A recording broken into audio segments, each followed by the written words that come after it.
Sabah cadang untuk wujudkan hub halal dengan kerjasama pelbagai agensi dan badan agama negeri dan persekutuan. Butiran lanjut kita bersama Muhammad Dia Sahlan di Kota Kinabalu. Teruskan dia. Baik Syah Musa, terima kasih. Assalamualaikum dan salam sejahtera. Polis Sabah sentiasa bersiap siaga mempertahankan keselamatan dan ketenteraman negeri daripada sebarang bentuk ancaman.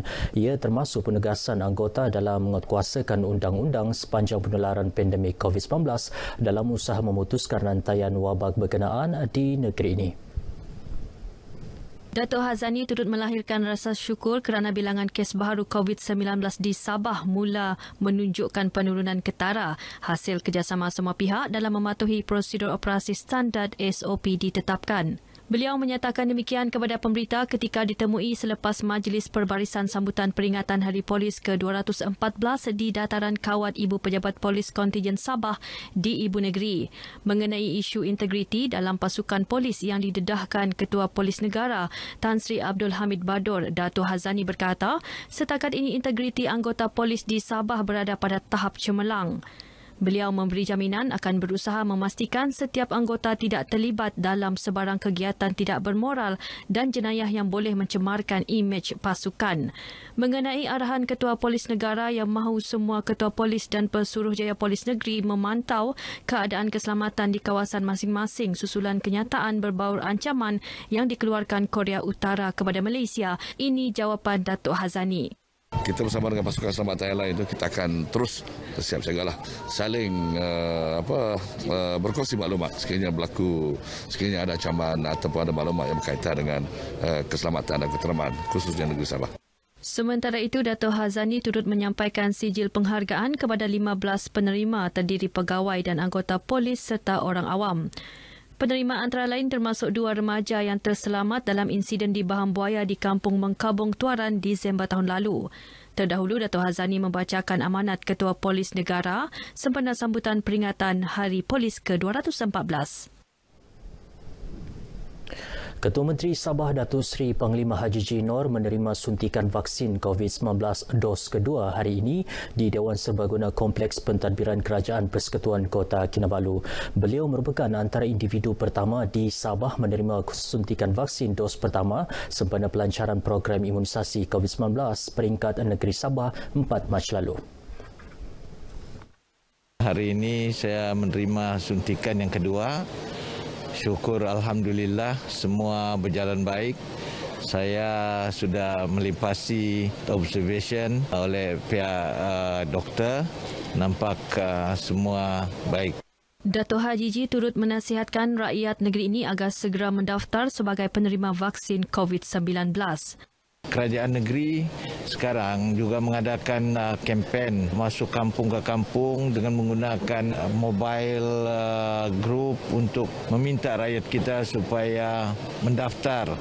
Ketua Menteri yakin rakyat negeri ini mempunyai kesedaran yang tinggi untuk mendapatkan vaksin berkenaan walaupun jumlah pendaftaran agak rendah khususnya dalam kalangan penduduk luar bandar. Setakat 17 Mac lalu, Sabah hanya mencatatkan 268,000 orang mendaftar untuk mendapatkan vaksin melalui aplikasi MySejahtera iaitu jumlah terendah berbanding negeri-negeri lain.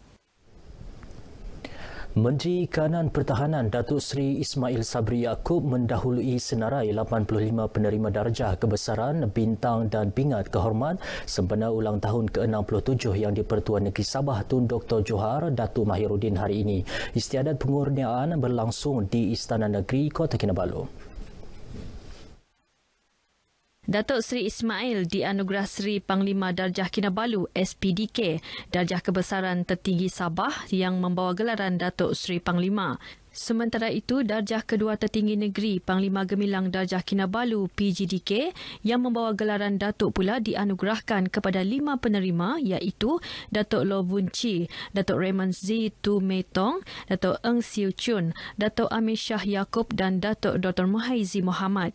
Bekas Mayor Bandaraya Kota Kinabalu Datuk Nordin Siman pula antara 3 orang dianugerahkan Jaksa Pendamai. Manakala pengarah bahagian program radio Jabatan Penyiaran Malaysia yang juga bekas pengarah penyiaran Sabah, Malina Zia Datuk Muhammad Julaspi merupakan antara 9 penerima ahli setia Darjah Kinabalu. Sementara itu, 14 penerima ahli darjah Kinabalu, ADK 29 penerima bintang Setia Kinabalu, BSK 22 penerima bintang Kinabalu, BK dan 2 orang penerima pingat perkhidmatan terpuji, SK. Turut berlangsung Majlis Pemakaian Pangkat Komander Regimen 507 Askar Wataniah kepada Brigadier Jeneral Alhamra Tun Juhar oleh Yang di-Pertuan Negeri dan isteri, Tuan Nolidah Tan Sri RM Jasni. Disaksikan Menteri Kanan Pertahanan Datuk Seri Panglima Ismail Sabri Yaakob dan Panglima Tentera Darat Jeneral Tan Sri Zamros Muhammad Sen.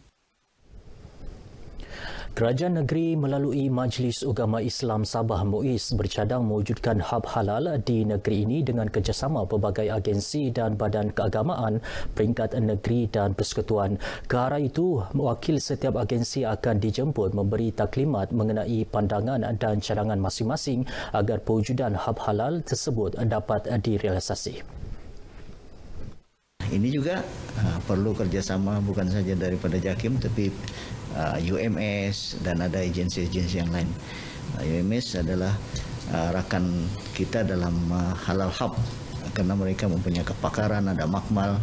Datuk Arifin ditemui pemberita RTM di pejabatnya di Pusat Pentadbiran Negeri di Kota Kinabalu. Katanya pewujudan hub halal itu bukan sahaja dapat meningkatkan ekonomi negeri khususnya dalam pasaran makanan halal di peringkat global, malah dapat menangani isu status halal produk dari luar yang dibawa masuk untuk pasaran tempatan. Setakat ini, industri halal di Sabah dikendalikan Majlis Jawatankuasa Bahan Makanan Gunaan Islam MGI yang merupakan antara bakal rakan kerjasama dalam pewujudan hub halal berkenaan. Kementerian Belia dan Sukan Sabah akan berbincang dengan Kementerian Belia dan Sukan Persekutuan serta Kementerian Kesihatan Malaysia untuk membenarkan atlet sukan Malaysia Sukma Sabah menjalani latihan sepenuhnya. Seramai 70 orang jurulatih sudah dilantik bagi membimbing atlet negeri dalam Tamasya Sukma 2022. Menteri Belia dan Sukan Sabah Datuk Elron Alfred Angin berkata latihan penuh perlu dijalankan segera bagi memastikan prestasi atlet sentiasa berada dalam tahap tertinggi. Kalau kita menunggu, ada kemungkinan latihan yang kita buat ini akan terjejas dan dia tidak akan memperlihatkan improvement lah. Jadi ini merisaukan kami juga. Datuk Elron berkata demikian kepada RTM ketika ditemui selepas Majlis Amanat Menteri Belia dan Sukan Negeri bersama jurulatih Sukma Negeri Sabah. Beliau berharap jurulatih terlibat akan terus memantapkan diri dengan kemahiran terkini dan bekerja dalam satu pasukan untuk memastikan atlet Sukma Sabah membawa pulang pingat emas. Sukan Malaysia edisi ke-20 yang sepatutnya diadakan tahun ini ditunda ke tahun hadapan susulan penularan pandemik COVID-19. Baik saudara, paparan tadi mengakhiri bahan berita dari Sabah petang ini. Daftar diri untuk vaksinasi COVID-19 melalui aplikasi MySejahtera. Lindung diri, lindung semua. Baik, kembali semula bersama Syah Musa di Angkasa Puri. Silakan Syah.